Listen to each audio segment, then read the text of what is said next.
है Indu broadcasting private limited और आप देख रहे हैं इंडियन न्यूज, हर पल, हर क्षण, हर सच। कांग्रेस नेता राहुल गांधी ने गुरुवार को नीट और नेट यूजीसी परीक्षा विवाद पर पीएम नरेंद्र मोदी पर बड़ा हमला किया। राहुल ने कहा कि इस विवाद के बाद प्रधानमंत्री मोदी का 56 इंच का सीना 35 इंच का हो गया है।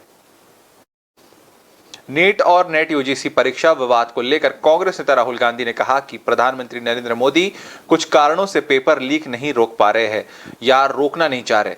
उन्होंने कहा कि बीजेपी के पेरेंट ऑर्गेनाइजेशन ने पेपर लीक कर नीट और नेट यूजीसी को कैप्चर कर लिया है। राहुल ने कहा कि जब तक इसे पलटा नहीं जाएगा तब तक पेपर लीक जारी रहेगा। प्रधानमंत्री मोदी ने यह होना दिया जो कि एक एंटी नेशनल एक्टिविटी है। पहले पीएम का 56 इंच का सीना था, अब 34 से 35 हो गया है। इस दौरान राहुल गांधी ने प्रधानमंत्री मोदी पर निशाना साधते हुए कहा कि पीएम मोदी ने यूक्रेन, इजराइल और गाजा की लड़ाई रुकवा दी थी, लेकिन वे हिंदुस्तान में पेपर लीक को रुकवाने में असमर्थ है या वो शायद चाहते नहीं है कि पेपर लीक रुके। उन्होंने पेपर लीक मामले की जांच कर दोषियों के खिलाफ कार्रवाई करने की मांग भी की है। मणिपुर से हम महाराष्ट्र गए और रास्ते में हजारों युवाओं ने कंप्लेन की थी कि हिंदुस्तान में नॉन स्टॉप पेपर लीक होते हैं।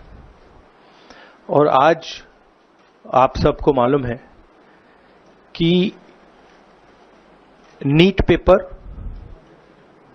एंड यूजीसी एनईटी के जो पेपर्स हैं वो लीक हुए हैं और एक कैंसिल भी हुआ है। कहा जा रहा था कि नरेंद्र मोदी जी ने यूक्रेन की लड़ाई रोक दी थी, मतलब एक ऑर्डर देके जो रूस और यूक्रेन के बीच में लड़ाई चल रही थी उसको रोक दिया था, ब्रेक लगा दी थी। इजराइल और गाजा के बीच में जो लड़ाई चल रही थी उसको भी नरेंद्र मोदी जी ने रोक दिया था। मगर किसी ना किसी कारण जो हिंदुस्तान में पेपर लीक हो रहे हैं उसको नरेंद्र मोदी रोक नहीं पा रहे हैं या रोकना नहीं चाहते हैं। नुकसान स्टूडेंट्स का होता है। बिहार का भैया हमने कहा है कि इंक्वायरी होनी चाहिए और जो भी जिन्होंने भी पेपर लीक कराया है उनके खिलाफ कार्रवाई होनी चाहिए। न्यू वीडियोस की अपडेट पाने के लिए सब्सक्राइब करें इंडियन न्यूज को और बेल आइकन को दबाएं।